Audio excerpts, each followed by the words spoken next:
Are site-wide lockdowns usually this boring? Luna groaned as she listlessly played Tetris on her smartphone, periodically glancing up at the flashing emergency lights like a schoolgirl checking the classroom clock. This was the young research assistant's first such lockdown since she had begun her postgraduate internship, and when the alarm was first sounded, it had sent her into a full-blown panic. Had she not been alone at the time, her more experienced colleagues likely would have been successful in keeping her calm and reminding her of the proper procedure from their training drills. Instead, she had desperately tried to force the door open while the LED display in the electronic lock kept flashing "Lockdown" in all caps. When her RFID card, manual punch code, and brute force all failed to win her freedom, she had instead ducked underneath the desk to hide, which is where security guard Joseph Gromwell had found her when he came back to check for any personnel trapped by the lockdown. That was now a good while ago, and there had been no developments in the situation since. No gunshots, no screaming, no explosions, not even an update over the PA, Luna complained. Once she had recovered from her panic and her embarrassment over having lost complete executive control to her limbic system like that, tedium and frustration began to build up as the hours ticked by without any indication of danger. With all due respect, ma'am, a boring lockdown is a good lockdown, Gromwell insisted, a noticeable edge to his voice. Luna looked up from her phone and saw that Gromwell was still on high alert, vigilantly watching every potential point of entry while clutching a service rifle. Gromwell had about a foot in height and 100 pounds of muscle on her, years of combat training and experience, and was also decked out in a tactical vest and passive exoskeleton, whereas she only had a skirt and t-shirt underneath her lab coat. If he didn't feel safe letting down his guard, then she realized that she probably shouldn't either. With a sigh, she turned off her phone and placed it back into her pocket. I probably should be trying to conserve the battery anyway, she said. I'm sorry, I don't mean to come across as disrespectful. You've been through a few of these already then, I take it. More than a few, ma'am, and none of them were boring, he lamented. Luna nodded apologetically, nervously clearing her throat. Well, is there something I should do besides just sitting here? She asked as she rubbed the back of her neck.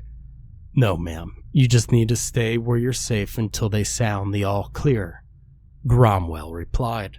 Luna glanced over the lab exit and wondered if the steel door magnetic deadbolt that had been so effective at keeping her in would be as effective as keeping whatever was on the other side out. Do you think maybe I could hold your sidearm until then? Absolutely not, he said with a roll of his eyes. But don't you think I'd feel safer if... Panicky civilians with firearms in a combat situation is a threat multiplier. He cut her off. Do you even have any firearm training? No, she admitted with a reluctant sigh. Well, that means you're just as likely to shoot me or yourself as you are any hostiles, so we're both probably safer if I keep the guns, he announced. However, it wouldn't be a complete breach of protocol if I were to lend you my combat knife, so long as you give it back when this is over. Luna considered the offer for a moment. She would have preferred a weapon with a much, much longer range than a knife, but she supposed it was better than nothing. All right, thanks, she agreed. She shrieked and ducked as Gromwell mimed throwing his knife at her. With a smug chuckle, he walked over to her desk and handed it to her hilt first. Try not to be so jumpy, kid. It's gonna get you killed, he cautioned her with a smile. Kid? What happened to ma'am? She demanded. "Battlefield demotion for the irresponsible request for use of a firearm," he replied. "Take good care of that knife, and I might promote you back up to Missy." Luna scoffed at him, but failed to think of a satisfying comeback. She instead examined the large black knife he had given her. In Cromwell's hands, there was no doubt that it could be an extremely intimidating armament. In her hands, though, she was afraid her small, feminine form, contrasted with such a blatantly macho weapon, would strike any potential adversaries as comical. Not entirely happy with her defensive prospects, she set the knife down within arm's reach. "So, any idea what the monster of the week is this time?" she asked as light-heartedly as she could. "That's above both our clearance levels, I'm afraid. But I've been told that we'll know it when we see it," Cromwell replied. "I do know that the order for a lockdown came from the processing wing, so whatever it is, it's probably new. So no one else will know jack shit either." "Oh, for fuck's sake," Luna groaned under her breath. "But it's just a creature that gotten loose, right? Not a psychotic contagion or unknown radiation or an eldritch horror that kills us with insanity just by existing? To the best of my knowledge, no. It's just a Scooby-Doo monster," Cromwell replied, glancing at his watch. "Time for another check-in. Never know. Might be some more intel." Reaching towards his left shoulder, he pressed the comm button on his radio. "Command, it's Cromwell, checking in. Status remains unchanged. Over," he reported. "Copy that," the staticky voice on the radio acknowledged. It struck Luna as odd, as the commander's voice had been perfectly clear during the previous check-ins, but she didn't think too much of it. Valdez is starting to get a bit antsy. She'd like to know if any progress had been made regarding her and every other damn egghead. We're working on it." The commander cut him off, this time with even more static than before. "We're currently on our third sweep of the facility and we have yet to find the target, but unless that damn thing can teleport, then it's here somewhere. Remain where you are until further notice." "Copy that, command, over and out," Cromwell said. "Sorry, kid. Don't worry. If this goes on much longer, they'll start distributing food and water, along with sleeping bags and, the portable latrines." Luna groaned in disgust. For her entire adult life, and all but her earliest childhood, she had yet to attend to her biological necessities in front of a male with whom she was not already on physical, intimate terms with. The fact that this male was twice her size and fully armed only made the prospect all the more off-putting. "If it bothers you, you could use the closet for privacy," Cromwell suggested. "I, however, can't leave my post, and I'm afraid I'll need you to watch my 6 when it's my turn. Whatever, just make sure that's all you're watching. Or lockdown or not, I'll report you to HR," Luna replied firmly. She rose up from her chair and began to pace, hoping to burn off some of her frustration. "We need something to do. Tell me about some of the other lockdowns you've been in." "It's above your clearance, kid," Cromwell replied. "You mean to tell me that literally every detail of every lockdown you've ever been a part of is classified?" she asked with an incredulous scowl. "What I can say is that you have very low clearance," he replied briskly. "Oh, come on, you're telling me that a big muscle-bound, probably ex-Marine like yourself doesn't have any war stories he's allowed to tell so he can make himself seem like a big hero to any pretty girls he happens to meet?" she asked, arching her right eyebrow and folding her arms across her chest. "I don't see how that applies to our current situation," he smirked back. Luna scoffed at the unprovoked jab. "If you're going to passive-aggressively assault me for no reason, then I will happily spend the rest of this lockdown." There was a knocking at the door. Luna and Cromwell both fell silent. instantly turning their attention towards the lab entrance. The knocking had not been loud or demanding, and in any other situation would have seemed perfectly normal, but nonetheless seemed insidiously saturated with malicious intent. Cromwell pointed his rifle on the doorway, while Luna grabbed the knife off the desk, holding it out in the most defensible position she could manage with a trembling arm. The gentle, polite knocking repeated. Cromwell took command. I have an unidentified individual knocking at the door of room 219, second floor psych lab. Do you copy? Over. Cromwell said quietly over his radio. Velez? Hide. Luna didn't respond. She stared blinking at the door, pupils wide, terrified that looking away for even a fraction of a second would mean her demise. Valdez, now. The deep growl of Cromwell's voice was enough to snap her out of her trance. She ducked back under the desk, hiding behind the chair as best as she could. How can we be sure it's not someone who needs help, though? She whispered. They would have said something by now. All of your guys are too smart, and all of my guys are too disciplined to be knocking at a time like this, he replied, then reached over for his radio. Cromwell to command, please confirm receipt of my last transmission, over. Dead quiet filled the space of the expected radio response, until it was broken by another trio of knocks. Are comms being jammed? Luna asked. That'd be the best case scenario, yeah, Cromwell replied grimly. But it looks like we're on our own. Just be quiet then, it won't know we're here, Luna claimed, a claim that was immediately debunked by the sound of giggling on the other side of the door. Silly girl, there's no such thing as quiet. The strange voice reverberated through the door.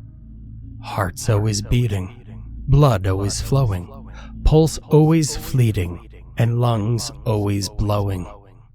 You're noisy. Noisy. And I can be noisy too.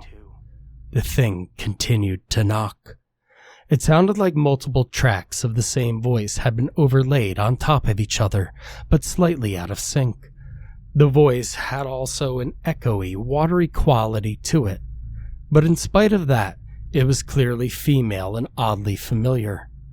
Luna's face twisted into a sullen grimace when she realized where she recognized it from. Is that my voice? She asked meekly.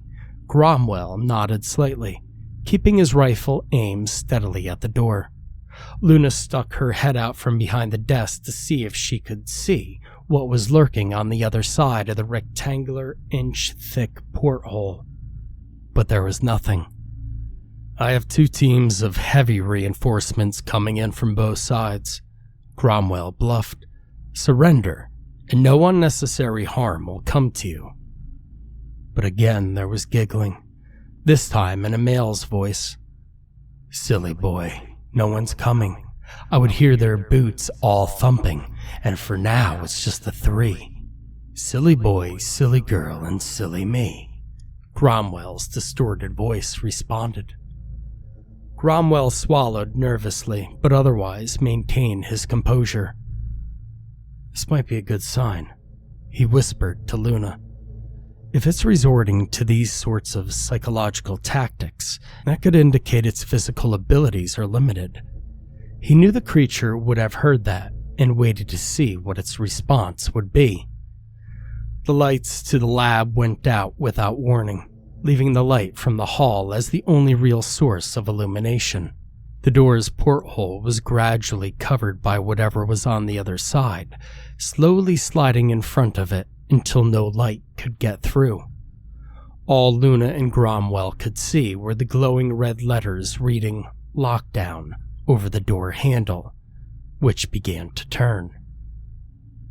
Open, the voice commanded, this time mimicking neither of them, instead using a guttural, feral tone meant to induce primal fear. Cromwell raised his rifle up to eye level so he could see the night vision on its scope. Seriously, straight to the devil voice. Yeah, you got nothing, buddy. He chuckled. If you're so scary, you can open the damn door yourself. The thing roared and banged on the door and turned the handle over and over again as hard and as rapidly as it could, but it remained safely on the other side. Luna sighed with the relief at its obvious failure. Cromwell was right. It couldn't force its way in.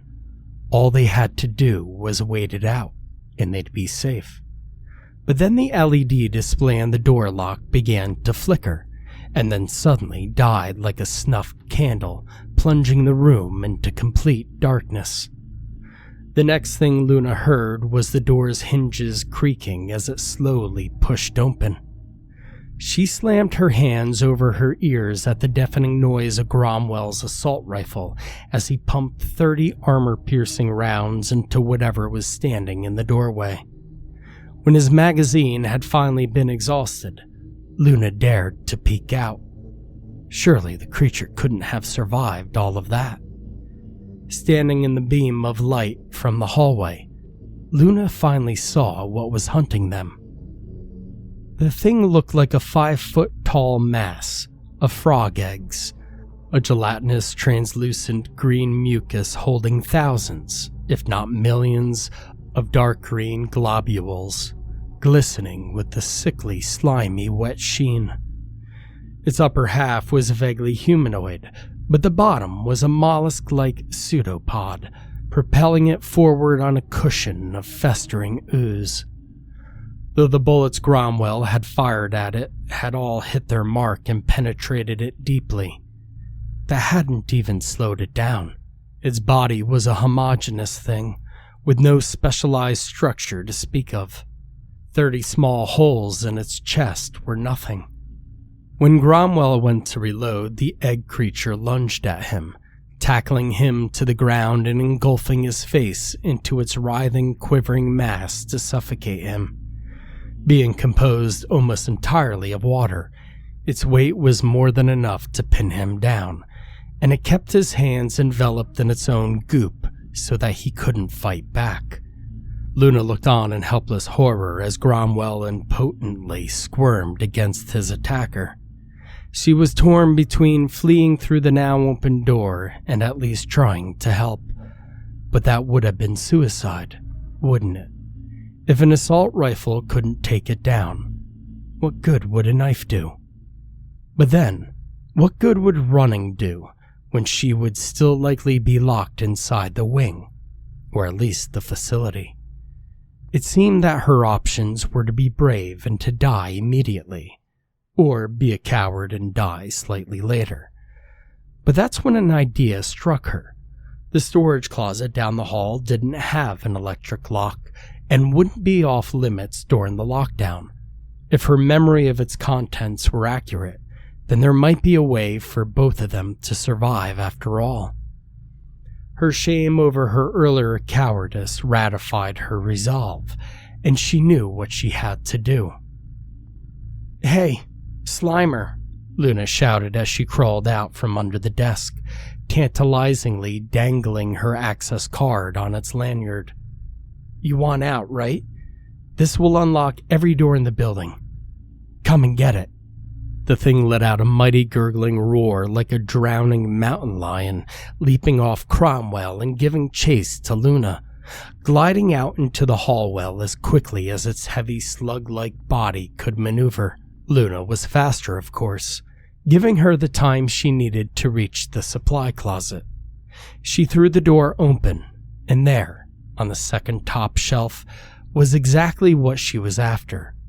Large jugs of super-absorbent polymer powder. She grabbed one and sliced through the thin plastic with her knife. She spun around and was confronted by the creature blocking any attempt at escape. And now that she was up close and had better lighting, she could see that each of the myriad of globules within the entity's mass were, in fact, tiny fetuses or embryos. each of them curled up and noticeably convulsing independently from the movements of the main body. It was impossible to say what they were embryos of, since all embryos looked more or less alike at such an early stage, and she frankly didn't want to know. Give. When it spoke, it suddenly seemed like a speech was the aggregate of all of its many spawns speaking in unison, with tiny, drowned voices. The monster reached out a viscous hand for the keycard, its lack of immediate violence seemingly a promise to let her live if she complied. Instead, she tossed the entire contents of the container onto the creature, aiming for the bullet wounds. It stumbled backwards, slamming against the wall and howling in agony as the powder began absorbing hundreds of times its mass and water from the abomination's porous cells. As its chest collapsed, the white slush erupted outwards, and its withering trunk gave way beneath it, sending it tumbling to the floor. Luna tossed a second jug of powder on it while it was down, its ear-splitting screams failing to earn it any mercy. In her haste, though, Luna had let her key card fall to the floor. Seizing the opportunity, the monster snatched it up in its rapidly dissecting hands and began pulling itself towards the hall exit. It seemed to grow weaker and weaker with every motion, but the slush it was leaking at least provided it with some lubrication. When it reached the door, it struggled to raise its mummified arm up to the card reader, and though it succeeded, its reward for its effort was only a harsh buzzer and the bright red words, "Access denied." "Yeah, I lied. I don't actually have lockdown override clearance," Luna taunted. The now pathetic creature wailed in defeat, falling completely to the floor and curling up in a fetal position. There it remained until the security teams finally arrived, locking it into a hermetically sealed container until they could arrange for more suitable long-term accommodations. More knocking. Cromwell looked up from his bed to see a smiling Luna standing in the infirmary door. "Are you taking visitors?" she asked hopefully. "Absolutely." He grinned, putting the after-action report he was working on down on his lap. "They're just holding me for observation. We're pretty sure it was only trying to suffocate me, but we haven't ruled out the possibility that it may have implanted me with some of its eggs." Luna pulled up a chair and sat beside him, placing his combat knife by his side. "There you are, returned in the same condition as Lent," she smiled. "Don't want you to get any trouble over it. I figure all your issued equipment is a return with a shield or on it kind of deal." "Well, it's nowhere near as bad as losing a firearm, but yeah, I'd still catch hell for it. Thank you." He nodded. "So that was pretty quick thinking, what you did with that super absorbent powder. I owe you." "That's nice to hear. I was worried you might have felt a little humiliated over the whole thing. You know, big tough guy like you getting saved by your own damsel." She taunted gently. "Don't worry about it. Around here, you'll probably get a chance to pay me back before too long. But did you ever find out how that thing got loose in the first place?" "Yeah, they filled me in while I was getting debriefed. Apparently it could squeeze itself small enough to move through the pipes, and it got out through the drain in its holding cell. It's got excellent hearing, so it could avoid coming out when there are people around. On top of that, it generates some kind of EM field that messes with lights, radios, security cameras, and even the weaker electronic locks when it really wanted to. I'll definitely sleep better knowing it's dried and canned." "Do they know where it came from?" "Yeah, some wetland in Ontario. They think it lived as an ambush predator, camouflaged as frog eggs and enveloping anything that got too close. How it knows how to talk, though? Well, I guess that's your job to figure out." "Awesome. She groaned with a sarcastic roll of her eyes. Well, if I do get stuck with it, I'll see if I could get you assigned as my personal guard. You might not do too badly against it if you had a more appropriate weapon. Besides, after my display of ingenuity and heroism, my clearance level's going up. You'll be free to tell me about all the other times you were a monster hunter badass, instead of being overpowered by a mound of frog eggs and saved by an untrained civilian half your size. I'd like that, ma'am. Oh, a ma'am again. Skipped right over Missy. You damn right. I had my first boring lockdown thanks to you. Luna smirked proudly, but her expression soured as she began to consider what he had just told her about the creature escaping through the drain. When she had attacked it, she remembered small chunks of it sloughing off, and seemingly still moving on their own volition. She had left the supply closet door open, and now that she thought about it, there had been a drain for a mop bucket inside.